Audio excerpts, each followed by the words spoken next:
नमस्कार, मेरा नाम है शालू शाह और मैं स्वागत करती हूँ आपका आपके खुद के यूट्यूब चैनल पर, जिसका नाम है हॉरर स्टोरी विद शालू शाह।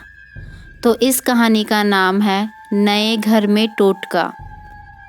तो ये कहानी शुरू करने से पहले मैं आप सभी से रिक्वेस्ट करती हूँ, प्लीज़ आप मेरे चैनल को लाइक, शेयर, सब्सक्राइब करें और मुझे कमेंट में बताइए कि आपको मेरी सारी कहानियाँ सुनकर कैसे लगता है।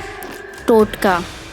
हम जब भी किसी के लिए कुछ बुरा करते हैं तो एक बात आप हमेशा याद रखिए कि वो बुरी चीज़ हमेशा वापस लौटकर आपके पास ही आती है।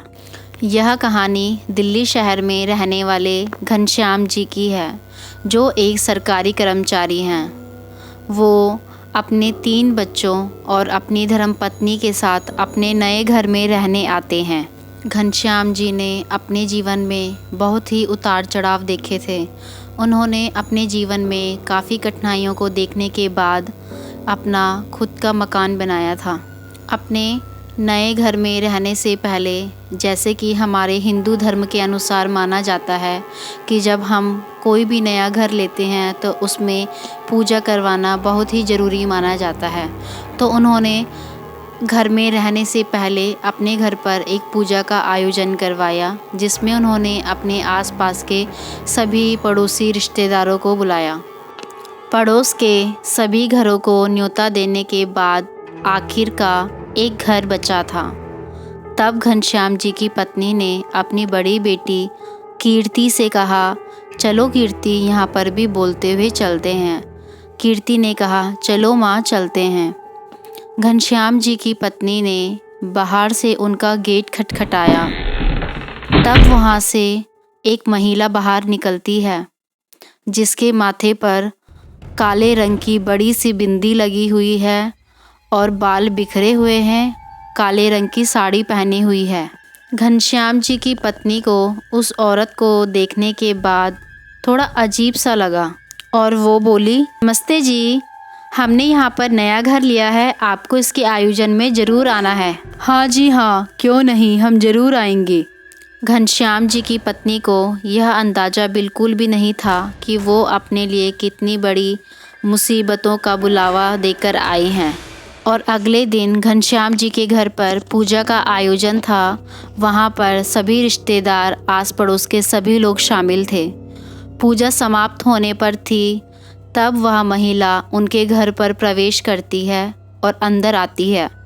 सारे पड़ोसी उसे देखकर मानो चौकन्ने रह जाते हैं और 2 महिलाएं तभी आपस में गुपचुप करते हुए बोलती हैं, अरे घनश्याम जी ने इस औरत को भी बुलाया है। लगता है अभी ये इस डायन के बारे में जानते नहीं हैं कि यह क्या काला जादू करती है। अभी ये नए नए हैं ना। उस दिन घनश्याम जी की बड़ी बेटी कीर्ति ने लाल रंग का सूट पहना हुआ था और वो मानो गुड़िया जैसी लग रही थी। सारे रिश्तेदार, मेहमान, आस पड़ोस के लोग जा चुके थे।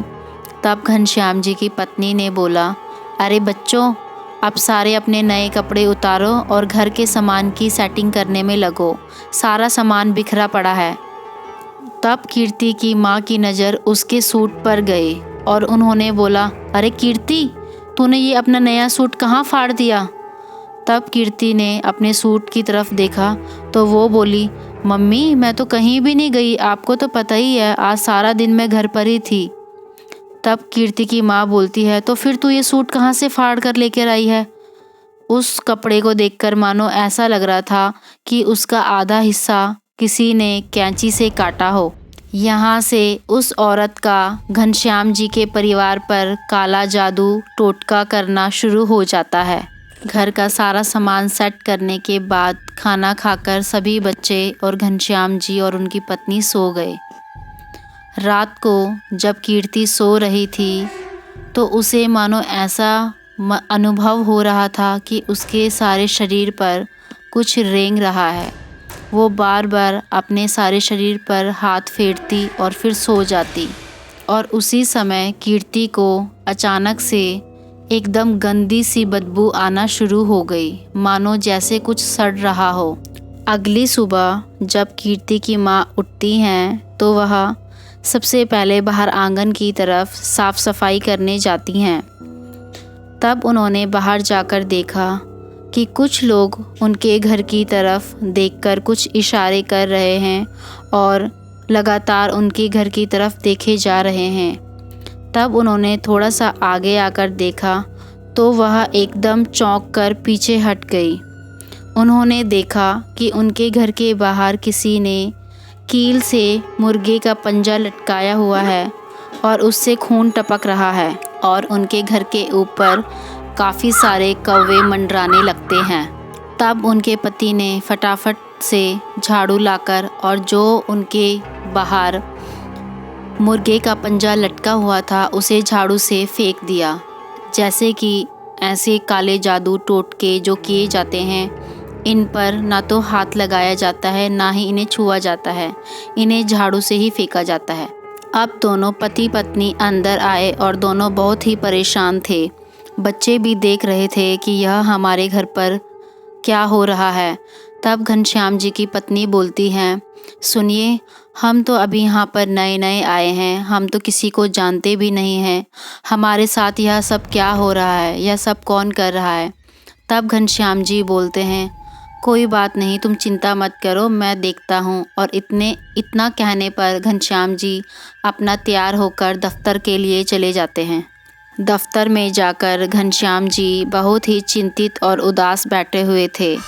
तब वहाँ उनका एक मित्र आता है और उनसे बोलता है, अरे घनश्याम, तुम्हें क्या हुआ? आज तुम इतने परेशान और चिंतित क्यों बैठे हो? तुमने तो नया घर लिया है ना, तुम्हें तो खुश होना चाहिए। तब घनश्याम जी ने उन्हें सुबह की सारी घटना बताई कि इस तरह से उनके घर पर हुआ। तब उनके मित्र बोले, अरे तुम भी ना, ऐसा किसी कौवे ने किया होगा। तभी घनश्याम जी बोले, अरे हाँ हाँ, उस समय हमारे छत के ऊपर काफ़ी सारे कौवे मंडरा रहे थे, तो बस यह सब कौवे ने ही किया होगा, तुम चिंता मत करो, ऐसा कुछ भी नहीं होता। घर पर घनश्याम जी की पत्नी भी काफ़ी उदास और परेशान बैठी हुई थी। उनके मन में यह सब चल रहा था कि हमारे साथ यह सब क्या हो रहा है। शाम होते ही घनश्याम जी दफ्तर से वापस घर लौटकर आते हैं।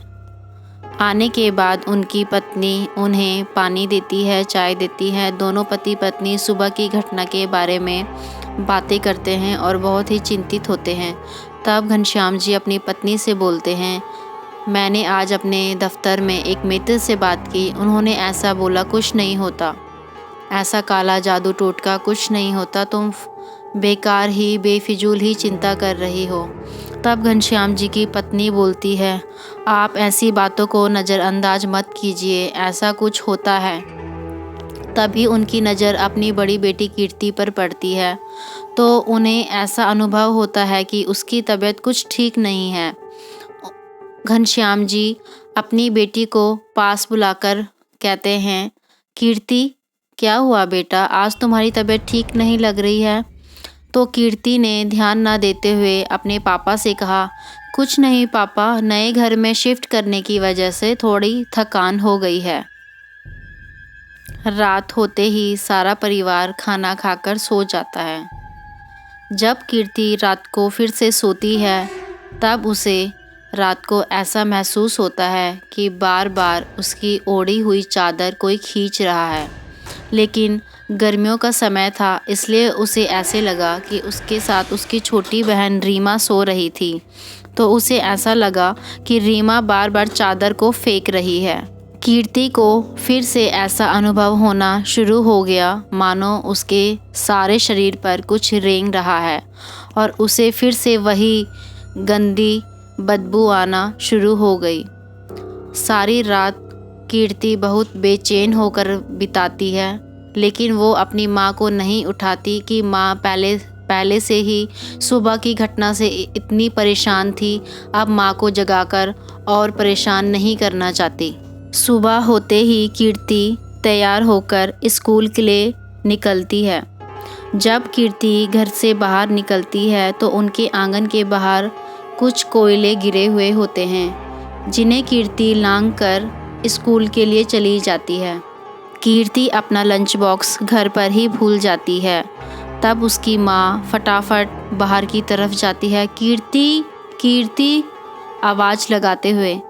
तभी उनकी नज़र नीचे ज़मीन पर पड़ती है और वो देखते हैं कि यहाँ पर कुछ कोयले गिरे हुए हैं, लेकिन वो उस चीज़ को अनदेखा कर देती हैं। वो मन में सोचती हैं कोयले शायद किसी से ऐसे ही गिर गए होंगे, और वो झाड़ू से उसे एक तरफ कर देती हैं।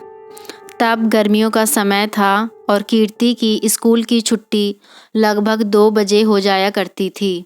कीर्ति वापस स्कूल से आई और खाना खाकर सो गई।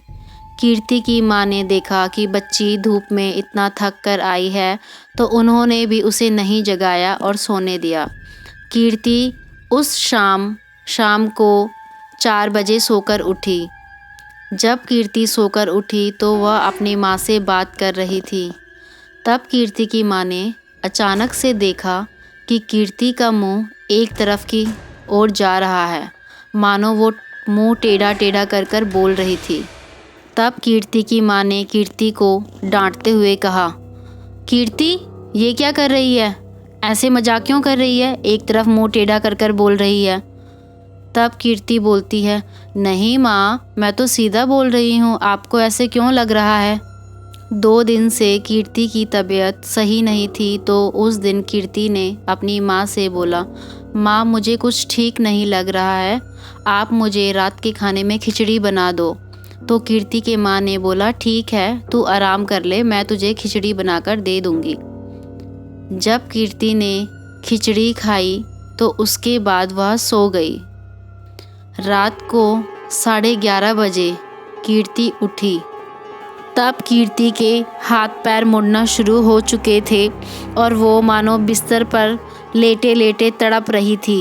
ये देखकर कीर्ति की छोटी बहन रीमा और भाई डरकर एकदम खड़े हो गए और फटाफट रीमा माँ के कमरे में गई और माँ को बुलाकर लेकर आई। माँ देखो दीदी को क्या हुआ। कीर्ति की माँ जैसे ही कमरे में आई वो एकदम से कीर्ति के पास जाकर बोली, बेटा कीर्ति, बेटा ये क्या हुआ तुझे? कीर्ति, कौन कीर्ति? मैं कोई कीर्ति कुर्ती नहीं हूँ, मैं शमशान से आई हूँ और मुझे वहाँ से जगा कर लेकर आए हैं। यहाँ से हटो, दूर हो जाओ, मुझे मांस खाना है, मेरे लिए मांस लेकर आओ। कीर्ति के माता पिता दोनों ही बहुत बुरी तरीके से डर चुके थे और कीर्ति की माँ बहुत परेशान हो रही थी कि यह सब मेरी बेटी के साथ क्या हो रहा है। कीर्ति की माँ घनश्याम जी से बोलती है, सुनिए अब हम क्या करें, हमारी कीर्ति के साथ यह क्या चल रहा है। तब कीर्ति की माँ को याद आता है कि जब उनके घर पर पूजा की थी तो पंडित जी ने उन्हें बालाजी का सिंदूर दिया था, उन्होंने वो मंदिर में रखा है। तब कीर्ति की माँ जल्दी से जाकर वो सिंदूर लेकर आती है और कीर्ति को उसका तिलक लगाती हैं। 2 मिनट बाद कीर्ति पूछती है अपनी माँ से, माँ क्या हुआ, आप सब यहाँ पर क्या कर रहे हो? पिताजी आप भी ऐसे यहाँ पर डर कर क्यों खड़े हो, क्या हुआ? तब कीर्ति की माँ बोलती है, कुछ नहीं बेटा, तुम सो जाओ। और कीर्ति के माता पिता अपने कमरे में चले गए और रीमा और उसका भाई डर कर वहीं पर ही कीर्ति के साथ लेट गए। कीर्ति के माता पिता सारी रात नहीं सोते और वो दोनों आपस में बात कर रहे होते हैं। कीर्ति की माँ बोलती है, सुनिए हमारी कीर्ति को यह क्या हो गया, हम अब क्या करें? जैसे तैसे पूरे परिवार की रात गुजरती है। सुबह होते ही घनश्याम जी जल्दी ही पुजारी के पास पहुंचते हैं और उन्हें अपने घर पर लेकर आते हैं। वो वही पुजारी थे जिन्होंने उनके नए घर का पूजा पाठ किया था। वह बहुत ही विद्वान थे, वो बालाजी के मंदिर में पुजारी थे। जब कीर्ति को पुजारी जी के सामने लाया गया तो पुजारी जी कीर्ति को देखते ही भांप गए कि इस बच्ची के ऊपर काफ़ी समय से काला जादू किया जा रहा है। तब उन्होंने घनश्याम जी को बताया कि तुम्हारे घर पर और तुम्हारी बेटी के ऊपर काफ़ी समय से काला जादू टोटका किया जा रहा है और किसी औरत ने तुम्हारे घर के बाहर शमशान से लाए हुए कोयले फेंके हैं और तुम्हारे छत पर भी कुछ रखा हुआ है और इस बच्ची ने वो कोयले लांगे हैं, इसलिए जो चीज़ इस बच्ची के ऊपर हावी है, अब वो इसे बहुत परेशान कर रही है। पुजारी जी, घनश्याम जी और उनकी पत्नी छत पर जाकर देखते हैं तो वहाँ नारियल, चूड़ियाँ, सिंदूर, ये सारी चीज़ें पड़ी हुई थी। तब पुजारी जी बोलते हैं कि इसे उठाकर हमने फेंकना नहीं है। तो उन सब चीज़ों को वहीं पर ही जलाया गया और उसकी राख पुजारी जी ने उठाकर अपने साथ ले गए। तब पुजारी जी ने नीचे आकर उस महिला के बारे में बताया कि वह महिला हमेशा काले रंग के कपड़े पहनी हुई होती है और उसके काले घने बाल हैं और हमेशा उसके माथे पर काले रंग की बिंदी लगी हुई होती है। तब घनश्याम जी की पत्नी को याद आता है कि यह वही महिला है जिसका घर आखिर में पड़ता है। और इस सब के बाद पुजारी जी ने पूजा शुरू कर दी। सारी रात पूजा चली और सुबह होने पर पूजा समाप्त की गई और कीर्ति भी बिल्कुल ठीक हो चुकी थी। अब जाकर घनश्याम जी के घर पर सारी हलचलें होना बंद हुई, सारा कुछ ठीक हो गया। कीर्ति भी स्कूल जाने लगी थी। कुछ समय बीतने के बाद एक दिन घनश्याम जी दफ्तर के लिए जा रहे थे। घनश्याम जी ने देखा कि उस औरत के घर के बाहर काफ़ी भीड़ लगी हुई है। तब उन्होंने एक आदमी से पूछा कि यहाँ पर क्या हुआ। वह उन्हें बताता है कि इस घर में जो महिला रहती थी उसकी काफ़ी दिनों पहले यहाँ पर मौत हो चुकी है और उसकी लाश अंदर पड़े हुए सड़ रही है।